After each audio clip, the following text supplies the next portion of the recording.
mala onda, como dirían los jóvenes, sino que dentro de los modelos económicos la desigualdad no entraba. Si acaso empezaba con la idea de Kuznets, que bueno, la desigualdad se va ligando de una manera más o menos como una U invertida, que va a empezar a subir la desigualdad y luego al final se corrige. Y si en un momento dado había cierta desigualdad en un país, bueno, es que había que pasar de esa fase de desarrollo a otra y con promover el crecimiento más que suficiente ya se llevaría a corregir la desigualdad y la pobreza. Promover el crecimiento quería decir, en la visión tradicional, tener una inflación baja y un déficit fiscal cercano a cero. Y eso serían las condiciones necesarias y suficientes para que se creciera y para que la desigualdad no afectara. Es un poco como aquel poema, pero a pesar de que, digamos, la desigualdad seguía persistente, la pobreza seguía persistente, también seguía persistente la idea en esa política, como aquel poema de que hay aves que cruzan el pantano y no se manchan. Mi pantano es de esos, pues había como que el pantano nada más no manchaba, seguía ahí la desigualdad y el ave seguía pretendiendo que planeaba y hacía muchas otras cosas. En esencia, en América Latina se habla de los gabinetes económicos, el gabinete duro, el de a de veras, que es Hacienda y el Banco Central. Y todo lo que no pase por ahí no pasa. Entonces, la desigualdad era en ese modelo corregida por la política social o por la política focalizada de pobreza. Una vez que viene la crisis financiera internacional, que lo que hace es revelar o poner tan manifiesto que la concentración del ingreso fue brutal, que se siguió concentrando, y vuelvo a cosas que está haciendo el fondo también, de análisis muy importantes de las causas de la crisis financiera internacional, la ponen como la desigualdad en riqueza, en ingresos. Entonces la desigualdad yo creo que ahora está para quedarse en ese sentido, cómo corregirla, cómo buscar con factores económicos o políticos y demás. Yo creo que hay un proceso de alfabetización de economistas y de especialistas en derechos humanos. En la CEPAL, junto con Casio, estamos haciendo un proyecto en esa línea, de que los economistas entiendan que los derechos humanos, económicos, sociales y culturales tienen que ser parte integral de su planeación, de su planificación, pero que también los especialistas en derechos económicos, sociales y demás entiendan que lo que hacen los gobiernos centrales, si va a bajar la tasa de interés o no va a bajar, afecta mucho, afecta condiciones básicas de vivienda, condiciones de empleo, etcétera. Entonces, meter cada vez ese discurso, yo creo que eso ayuda mucho a tratar de corregir algunos de los impactos.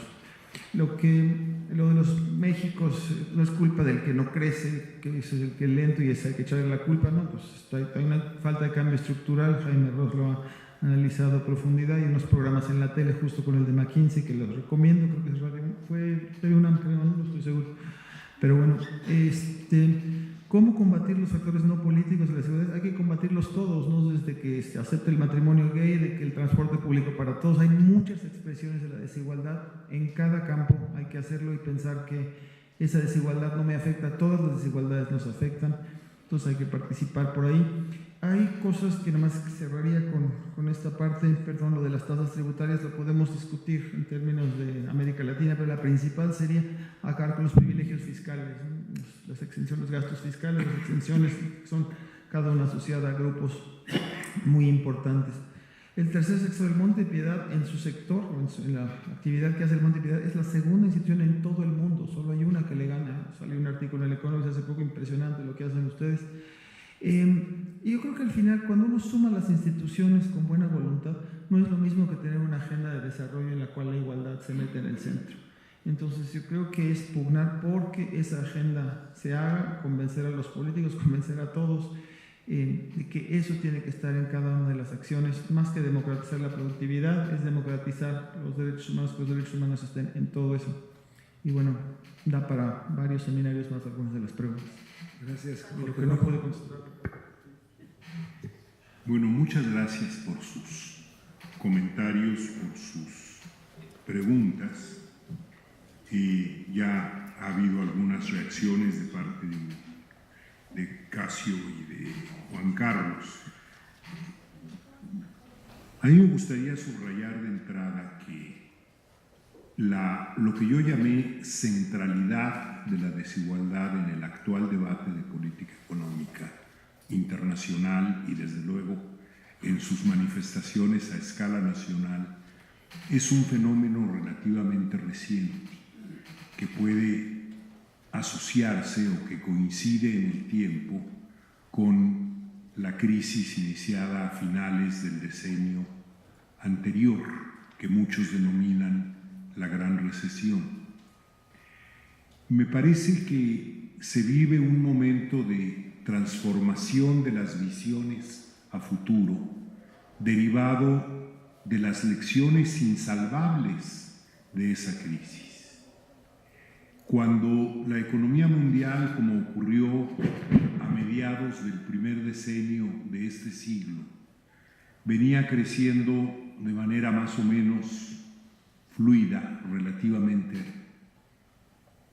no acelerada, relativamente rápida para la experiencia histórica, no había mucha preocupación por estas otras manifestaciones, en particular por problemas de distribución y por problemas de desigualdad. Es la llamada de atención de la crisis, la perspectiva de un periodo prolongado de muy bajo dinamismo económico, que algunos han llamado estancamiento secular, que otros han llamado la gran moderación, en fin, la que lleva el tema a la que le otorga esta centralidad en el debate, porque se advierte de manera mucho más clara que en periodos anteriores que no es un tema que afecte exclusivamente o predominantemente a los países en desarrollo, a los países del sur, sino que tiene manifestaciones también muy agudas, agudizadas por la crisis, en las economías avanzadas. Venimos de una etapa larga de adelgazamiento, entre comillas, del Estado, de políticas orientadas a reducir sus responsabilidades, su participación y su influencia en el manejo de las sociedades, de los estados-nación contemporáneos. Y claramente se debilitó al Estado, pero en muchos casos se debilitó aún más la acción factible al alcance de los gobiernos, porque los recursos de los que podían disponer se vieron frenados como consecuencia de ese debilitamiento general del Estado, que tuvo, entre muchas otras expresiones, se manifestó también en una caída más o menos generalizada de la proporción del ingreso impositivo y de otras fuentes de los gobiernos a través de la tributación respecto de la riqueza total de las sociedades de que se trataba. Entonces sí, como se decía aquí, el Estado ha fracasado como agente controlador y reductor de la desigualdad. Pero quizá en muchos casos la falla más específica esté en la orientación de gobiernos determinados, y ahí es un poco donde empiezan a verse manifestaciones que hacen pensar en una posible evolución más positiva en el futuro. Entonces, los organismos financieros internacionales que han avanzado, los globales, las instituciones de Bretton Woods, mucho menos en la modificación de su enfoque, de lo que ha hecho la CEPAL, que nunca abandonó las necesidades de políticas de desarrollo, de políticas activas de desarrollo industrial, de políticas de desarrollo productivo con equidad, llega más rápido a poner en el centro de sus preocupaciones y recomendaciones el tema de combatir la desigualdad. El Fondo Monetario y el Banco se mueven un poco en ese sentido, pero están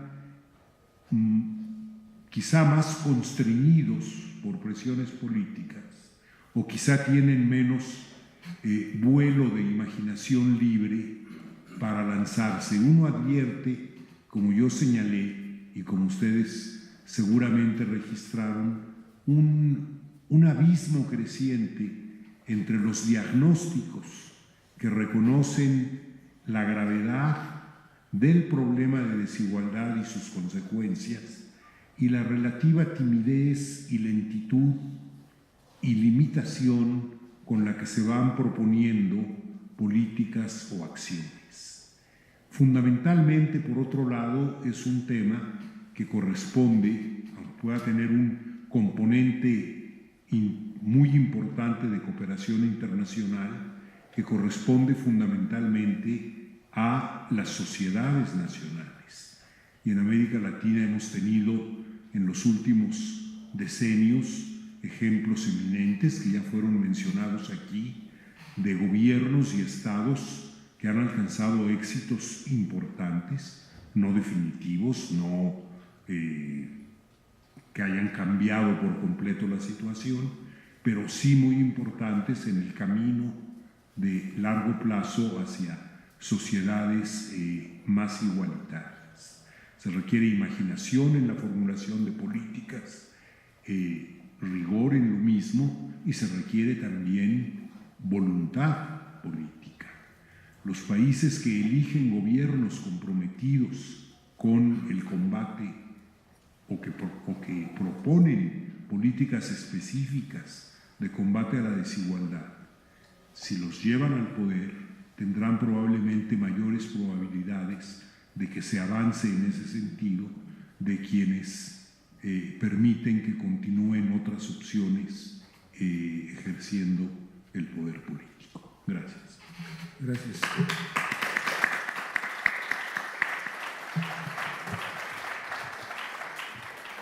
Perdón, quisiera nada más agregar una cosa en términos de lo que dijo el embajador y respondiendo a la pregunta de si han fracasado los estados. Yo creo que él apunta muy bien. En realidad, para fracasar hay que intentar algo. O sea, tengo un amigo que dice que su país nunca ha perdido en el fútbol contra Alemania, nunca han jugado. Entonces, es un poco para fracasar. ¿Qué gobiernos realmente se han propuesto reducir la desigualdad?